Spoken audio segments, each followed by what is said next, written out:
Hey guys, we're here with another episode of Coffee with the Coreys. And of course, JD just here again. I walked in, he was sitting in the chair. So it was like, why not? Yeah, well, that was good. Film another podcast. Let's kind of got a good thing going here, but wanted to kind of start again. Yeah. Of course. We cannot just film one episode where you don't interrupt. You were supposed to lock the door. Nobody locks the door. It just wears me out. I lost my train of thought. It's like starting over. I mean, every time. The blue's cool though. I kind of like the blue. I remember, it's good. All right, made a good choice. She is smart. She's smart, dude. I'm like the honker. She's the walker. Somebody has to have the brains, brain and brawn. You know, it's funny because we talk about every once in a while. We'll have someone call. They want Chelsea to show the house. And I get out of the truck and you can tell they're just disappointed immediately. They're like, what's this? Who is that? That is not the lady that I talked to on the phone. So it's kind of funny to see their disappointment, sheer disappointment. Is she gone? Did she leave? She left. I hope she. It's hard to tell. Because to me, did she come from behind the curtain? Where was she? I don't know. That is crazy. I don't know. All right, let's focus. Let's get to this. We got stuff to do. An idea. Okay. We've done a few of these now. Okay. We've mainly focused, like we talked about the rewards program and the know before you go, and we talked about lending related stuff. I would be curious to know a little bit about things on the real estate, in the real estate world, on your side of things. You don't want to know what goes through my head. You don't want to know, but I'm happy to tell you. Well, hopefully you've got the filter between what's in there and what comes out here. Yeah. Ask Chelsea. I don't have. I'd be interested, and I think it'd be helpful for people to know things in your world, and kind of what the process looks like in your world. So let's say hypothetically, let's say that you have a buyer, and I meet with them. They're pre-qualified, good credit, really doesn't. Loan program's not that relevant, but let's say they're a VA buyer and they want to buy a $250,000 house. So this is someone that came to you. Yep, is what you're saying. Yep, somebody, and they're pre-qualified, and I say, hey, Matt, met with your buyer, good to go. They're a VA buyer, $250,000 is kind of their budget. That's where they want to be. What is the next step from there? I mean, I'm assuming you're probably going to reach back out to that person and, hey, I know you talked to JD, talk to him a little bit. First, I go like this, and then I shake my hair out and I prepare for that. I don't think you shake your hair out. Yeah. So, all right. So I try to, first I immediately want to talk with those folks, let them know, congratulations on the pre-qualification. I like to reach out to those people, try to meet with them in person immediately and do a consultation. So I want to try to get with them immediately after you have met with them, or hopefully they've met with you in person, and sit down with them, start talking about criteria, needs, and things of that nature. But first question is, have you been working with a lender? Right. And have you signed a buyer agency agreement? Right. So what's a buyer's agency agreement? Buyer agency, it's more or less exclusivity with that buyer's agent. And this is something that changed a couple of years ago, right? Yeah. So new law. Well, a couple things took place. Well, let me go back. I mean, the buyer agency, deep in the weeds on all this. Yeah, we don't want to go but too. It is something that if you haven't purchased a home in a few years, you're going to need to know. Buyer agency has always been the case. You've always had buyer agency relationship the minute that you start consulting with a buyer. However, we try to execute that agreement before we start right away, and that more or less says that I am your buyer's agent. I will be representing you. I'll be negotiating on your behalf. This is what we get paid. This is who pays it. This is how we get paid. Like that, it really breaks those down, talks about license law and things of that nature. Right. But so that's the first question. We start there. We talk about where you've pre-qualified them, what interval. We start talking about criteria needs, and then we get them a list. We say, okay, we found these 5 or 6 homes. 2 of these don't qualify for your VA financing, unfortunately. Okay. And we'll explain to them why.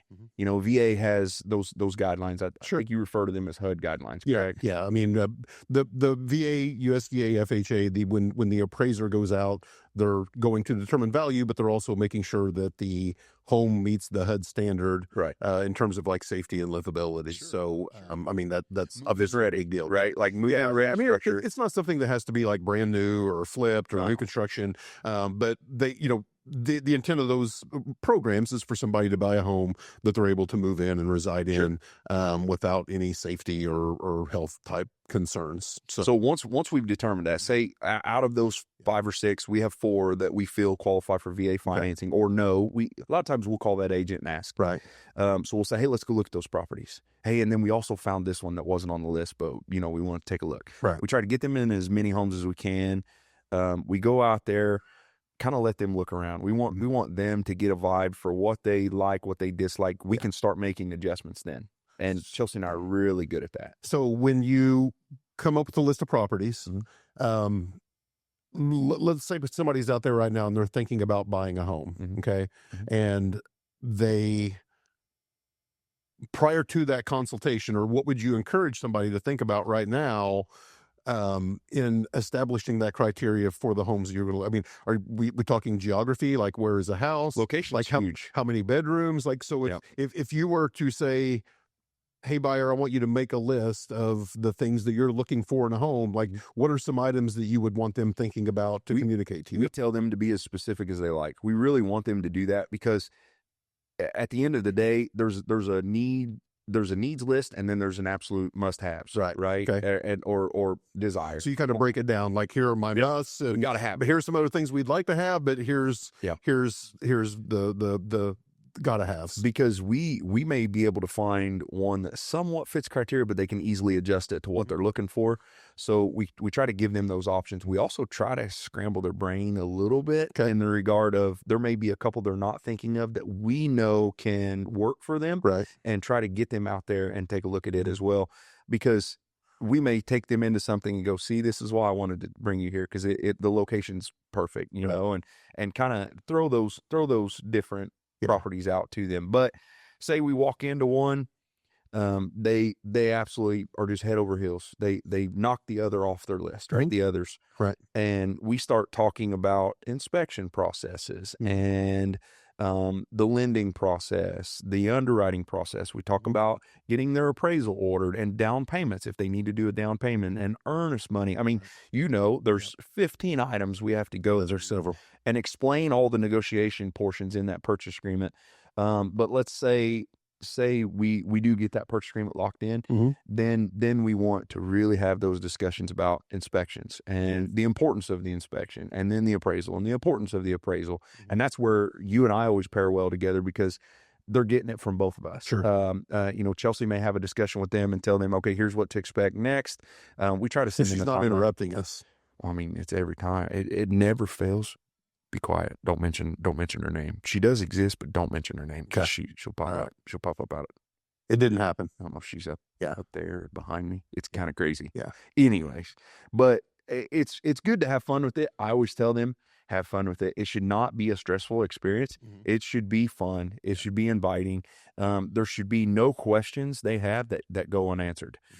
Because, well, you and I have talked in other episodes about they need to learn about that process, just like with the Ruoff rewards. They learn about that process as that process is unfolding. I think I coined a term, learn while you are yourself again. I'm pretty good at it, man. I'm tough. Earn as you learn. Was it? I think that's what it was. Learn as you earn, or learn as you earn. Learn something. Anyway, we'll get it. We'll peg that down. You're just proud that you rhymed 2 words. They're going to have to pay me. Ruoff's going to have to pay. I think I nailed that when I did it. So, but honestly, I mean, in all joking aside, like, I like to get them there, explain that entire process. There's a lot that has to unfold. It is stressful to an extent, but we also need to make sure that we alleviate some of that stress, make sure that they feel comfortable in what's taking place. You and I pair very well like that together. But it's talking about what to expect on the closing side. Hey, don't open any credit cards while you're doing this. Don't go buy a car while you're buying a home. Yeah. Don't quit your job. Please don't quit your job. Yeah. Don't go on a vacation just randomly, or don't pay things off that the lender has not instructed you to do. Yeah. Like, we even kind of dive into that a little bit without going into their finances too much. But, Yeah. you know, that Well, there's a do's and don'ts list for sure. And absolutely. And then, man, it's so fun when you get a property locked in and they get that accepted offer, and then we start showing them how that's all going to go, seeing them at the closing table, transferring those keys over to them. It really is enjoyable. Yeah. Whether they're downsizing, upsizing, relocating, it's just fun to get those people into that new place. It really is a life change. We do help people change lives. Sure. I mean, or change their lives or situation. It's pretty enjoyable. I think. I mean, the closing by far is my favorite 100%. part of the transaction, and seeing just everything come to fruition. That from the lending side of things to the realtor side of things, and all that coming together, and for that moment for somebody to get hopefully their dream home. We had a client that we relocated from another state. I mean, they live way far out west. I think it was like Washington or Oregon or something. They sent us a Christmas gift. Oh, really? And wow. I mean, that's awesome. 6-7 months ago, and just incredible folks, but it kind of touches your heart because, they're happy here where we are. They're happy that, we all work together, and I talk with them routinely. I'll see them on social media, and they're always liking and sharing our stuff, and always greatly appreciated, of course. But it's good to have a good working and open relationship with the people you're working with. I think you do very well at that as well. They know they can call, lean on you. But it's just, it's a process, but it's a fun process. So they're getting pre-qualified. Yep. They're thinking about their needs and wants list. Very important. Communicate that to you. You're going to build the search around that. Yep. To try to find properties that fall within those guidelines. And we always find that home. Now, always find that home. I do have a question. Do you encourage somebody to look at that listing online, look at it on a map to know where that home is? Because I've heard of situations where folks have gone to a home. I still remember one. It was another realtor, but this has been probably 7 or 8 years ago. A person wanted to see a home. It was an hour and a half away. The realtor showed up. They were at the end of the driveway. They didn't even drive up the driveway. Nope, we don't like where this is at. They didn't like the location. Yeah, and so they had made a trip an hour and a half and literally did not go in the home, did not go up the driveway. So do you encourage people to look at this? Now, I know the photos online aren't always going to tell the whole story, but do you encourage them to look at that kind of stuff, where the home is geographically, to make sure it's going to be a fit for them before you'll... 100%. Chelsea and I will not only supply all the information that we can. We'll get utility information, get those things, but we'll encourage them to even drive by at different times throughout the day. Sure. Make sure they like the commute where they are. If they're out of state, unfortunately, we can't really help there, but sometimes we do virtual visits, and we really have to kind of dial that in and be as productive as we can for them, and be their boots on the ground. But yes, look online, check out the maps, check out the amenities that surround that. We try to build an amenities list, make sure people are comfortable with where they're going, and every once in a while it's our job to throw a different city out there. They have a plume they're looking within, but that goes back to that needs and wants list. But that there's so many factors, so many variable factors there. That as well. I've seen people switch their financing middle of the way through the process because they found a better rate with you or something. So I think just being educational, learn while you earn, even, know before you go. Like, we got some stuff. Know before you go get stuff. Yep. Get that pre-qualification. Yep. But I think the biggest goal is that they're happy. Try to help make a educated decision, one that they feel good about. Don't let that be a stressful situation. Some situations warrant an absolute necessity right then and there. But like it comes up on an inspection or an appraisal, something like that. Inspection go bad, and then we have to, that deal falls apart. Unfortunately, you need to be working on backup plans for them immediately. And maybe they sold their place and now they're having to find something immediately. But we try to stay on top of those things. Time is of the essence with things like that. Well, I know one of the things I appreciate, I mean, you're very proactive for your borrowers, or I say borrowers, and for your buyer clients. You're very proactive in trying to again, the word proactive in looking for properties for them. I know, I've heard folks complain before.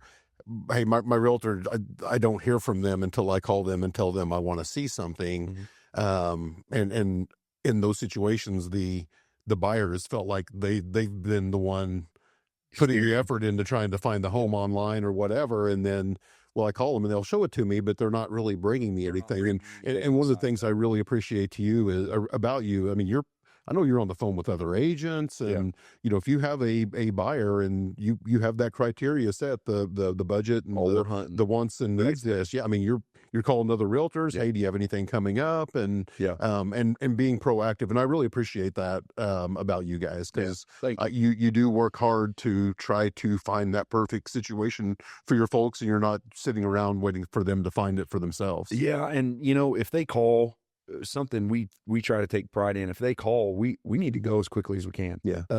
If you say, hey, I can't really go till next week, I'm busy or something, and that happens. I've seen that. It happen countless times. Every time that house is gone. And it could be one of those that's been on the market for 7 months. And then all of a sudden it's got 2 offers on it, so I just had one of those recently. A home had been on the market for 6 months. I don't think anybody had even looked at it in 3 months. Person submitted an offer and they found out, I mean, it was 2 people submitted offers on the same day. Well, you and I both know we just had that massive snowstorm that come through. We just came out of the holidays. So a lot of these listings were setting in that little bit of a time interval. Now it's like you're seeing we're breaking that curve. Now we're coming into the spring where the properties start to improve and you're starting to see some buyer activity. I mean, you've pre-qualified multiple clients for me. Just in the last couple of weeks and last couple of days. Actually, that's true. Full up a couple closings this week coming up.